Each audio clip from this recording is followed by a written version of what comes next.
Hey everyone, ready to get our minds blown? We're diving deep into advanced quantum entanglement today. We'll be exploring some seriously wild ideas from two fascinating sources, one scientific essay and one philosophical exploration. What if reality itself isn't fixed until we look at it? Hmm, I like where this is going. We're also going to tackle some of the biggest mysteries in physics, like could there be instantaneous connections between things even if they're galaxies apart? And get this, some physicists think entanglement might actually be what space-time itself is made of. Yeah, that's the kind of stuff that keeps me up at night. To help us untangle all of this, we have with us, as always, our expert on all things quantum. So let's start by revisiting the basics of entanglement for anyone who needs a quick refresher. We've got these two particles linked so tightly that they share the same fate, no matter how far apart they get. It's like, imagine you flip two coins at opposite ends of the world, but they always land on the same side. Spooky action at a distance, as Einstein famously put it. Exactly. So it's not just two particles doing a synchronized dance, right? It's telling us something deeper about the nature of reality itself. Absolutely. And it gets even weirder when we start talking about multipartite entanglement. Multi what now? Multipartite entanglement. That's where you have more than two particles all entangled together. More than two. Okay, now we're really going down the rabbit hole. So instead of two coins, it's like having a whole handful of them all mysteriously linked. You got it. And with multiple particles, you get different types of entanglement, each with its own unique properties. One type is called GHZ states, where three or more particles are all directly entangled with each other. It's kind of like triplets who can all feel each other's emotions no matter how far apart they are. Okay, I'm trying to wrap my head around that. Yeah, So if one triplet stubs their toe, the other two feel it instantly, even if they're miles apart. that's the idea. Then you've got another type of entanglement called W states. In a W state, the entanglement is kind of spread out among all the particles. So it's more like a network where the connection is kind of woven through the whole group rather than individual links between them. Exactly, great analogy. And these different types of multipartite entanglement are actually really important for building new technologies, Like what? like quantum computers and networks. Now that's what I'm talking about. So are these different types of entanglement what make quantum computers so powerful? Absolutely. The way the particles are entangled dictates how information is processed and shared within the quantum computer. So we're talking about computers that can solve problems in seconds that would take our current computers centuries, right? Yeah, potentially, but it's not just about speed. Quantum computers actually use the strangeness of entanglement to approach problems in completely new ways. So new ways that we can't even imagine yet. Exactly. Okay, but entanglement isn't just about building super fast computers, right? It also has some pretty big implications for how we understand information itself. That's where the concept of entanglement entropy comes in. Entanglement entropy. That sounds pretty intense. I mean, how do you measure something as intangible as entanglement? Well, you have to remember that even though entanglement is a strange concept, it's still based on mathematical principles. So, entanglement entropy gives us a way to measure how much information is actually shared between entangled particles. So the higher the entanglement entropy, the stronger the connection between the particles. Precisely. So this entanglement entropy isn't just some abstract theoretical idea. It's a tool that can help us unlock the secrets of some pretty wild stuff, right? Absolutely. It has implications for things like understanding exotic states of matter, which is crucial for developing things like fault-tolerant quantum computers. Fault tolerant. You mean computers that don't crash all the time? Exactly. Now that would be revolutionary. Right. So we've got entanglement entropy helping us understand bizarre forms of matter. And it even helps us understand those crazy cosmic objects that warp space-time itself.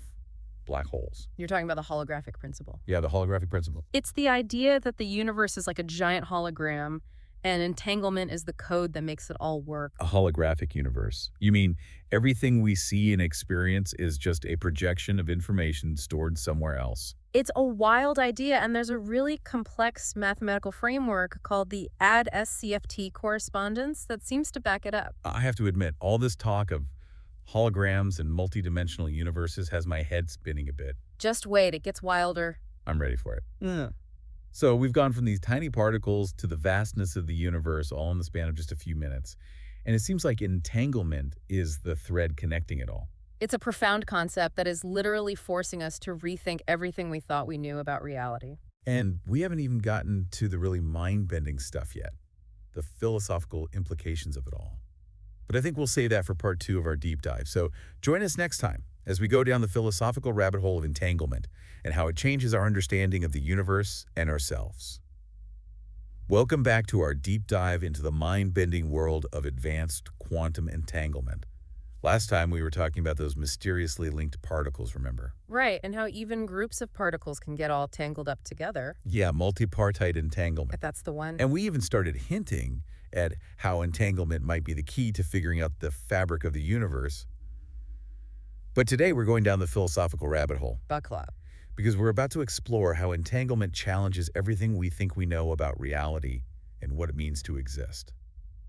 One of the things that keeps coming up is how entanglement messes with our sense of what's real. Like, what if the universe isn't actually set in stone until we look at it? Ah, yes, the question of realism. Is that what physicists are getting at when they say entanglement challenges realism? Exactly. In classical physics, we assume things have definite properties, whether we're looking at them or not.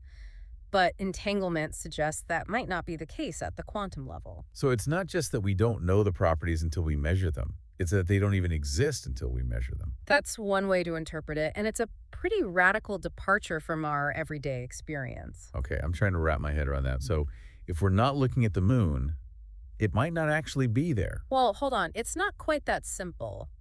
These quantum effects are mostly noticeable at the microscopic level, not with big things like the moon. Okay, so not everything is in a constant state of flux just because we're not looking at it. Right, but the implications are still mind-blowing. So instead of being just passive observers of the universe, we're actually active participants in creating reality. You could say that. And with multipartite entanglement, where you have multiple particles all interconnected, things get even more interesting. How so? Well, think about it.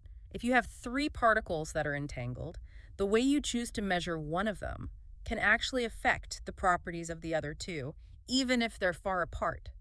So our choices can have ripple effects through the entire entangled system. You got it. Wow, so the universe is like a giant interconnected web, and every time we make a choice, we're changing the pattern of the web. A beautiful way to put it. It makes you wonder about the role of consciousness in all of this. Ah, yes, the big question. I mean, some physicists think our conscious awareness might be what actually causes the collapse of the wave function, right? It's a controversial idea, but some very smart people take it seriously. So instead of consciousness being just a byproduct of the material world, it could actually be a fundamental part of reality. It's a possibility that quantum mechanics forces us to consider. I'm starting to see why entanglement is such a revolutionary concept.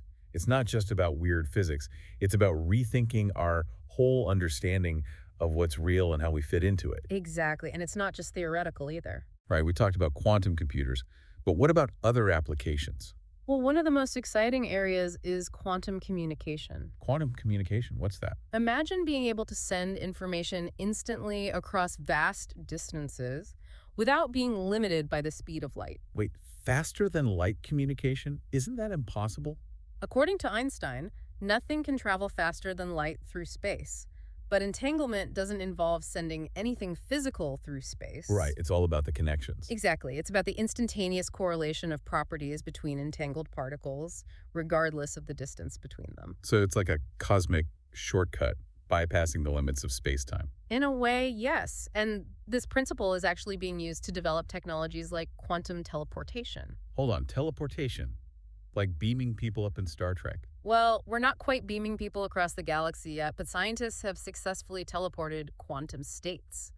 Quantum states, what does that even mean? It means the information contained within a particle, and they've teleported it over increasingly long distances. So instead of sending a physical object, we're sending the information that defines that object. Precisely, and that information can be used to reconstruct the object on the receiving end. It's like sending a blueprint and then 3D printing the object at the destination. Oh, great analogy. It's mind-blowing. Mhm. But with such powerful technology comes a lot of responsibility, right? Absolutely. What kind of ethical concerns are we talking about? Well, for one thing, the ability to manipulate entanglement gives us a level of control over the physical world that we've never had before. I mean, we could potentially change the very fabric of reality. It's something we need to think about very carefully. And then there are the implications for privacy and security. How so? Quantum communication could make unbreakable codes possible, But it could also be used for new kinds of surveillance and hacking that are impossible to detect with current technology. So as we develop these powerful quantum technologies, we also need to figure out how to use them ethically and responsibly. Absolutely. It's crucial that we have open and honest conversations about these issues. It's like we're entering a new era, a quantum era, where the old rules don't apply anymore. And it's up to us to figure out how to navigate this new landscape. It's both exciting and a little bit terrifying at the same time, but I'm starting to grasp just how huge this is. It's a revolution in how we understand the universe. Entanglement isn't just some weird scientific concept. It's potentially the key to understanding the nature of reality and our place in it, And it reminds us that we're not just observers of the universe, we're active participants in its creation. which is an incredible and humbling thought. It is. We've covered a lot of ground today, from the basics of entanglement to its mind-blowing philosophical and ethical implications. And yet we've only just scratched the surface. There's still so much more to explore and understand. But for now, let's take a moment to process everything we've talked about. And join us next time for the final part of our deep dive, where we'll wrap up our exploration of entanglement and how it might change our understanding of the universe and ourselves. Welcome back to our deep dive, everyone. We've been exploring the strange world of advanced quantum entanglement. That's right, from those mysteriously connected particles to the idea that entanglement might be the fabric of space-time itself. We even went down the philosophical rabbit hole, exploring how entanglement challenges our understanding of reality. Yeah, it suggests the universe might not be fixed until we actually observe it. It's been a wild ride, but I think we're finally starting to see the bigger picture. Entanglement isn't just some abstract scientific concept. It's a profound insight into how everything is interconnected. It's a shift from seeing separation and isolation to seeing connection and wholeness. Exactly. And I think that shift has the potential to change everything, not just science, but how we live our lives. I completely agree if we embrace the implications of entanglement. It could change how we view ourselves, our relationships, and our place in the universe. So it's not just about understanding the science, it's about embodying these principles in our lives. Yes, imagine a world where we make decisions with a deep awareness of our interconnectedness.